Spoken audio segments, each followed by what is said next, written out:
Enforcing the no-fly zone means NATO has to do more than keep Colonel Qaddafi's air force out of the skies.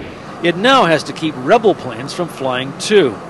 These two MiG fighter jets are all the air power available to the rebels here in Benghazi. They say they're not enough to win the fight against Qaddafi's forces, but they can make a difference, and the pilots say they're willing to keep flying them as long as NATO will give them permission to do so.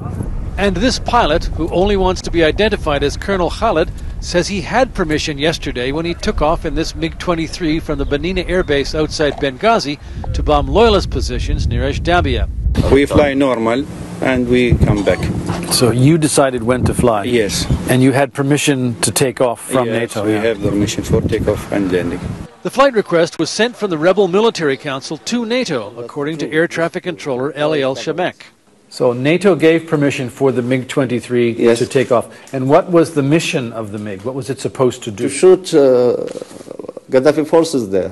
Colonel Khalid says he fired 128 rounds and hit a fuel truck and two other vehicles carrying Qaddafi's forces. But NATO disputes his account, telling CBS News it did not give the pilot permission to fly.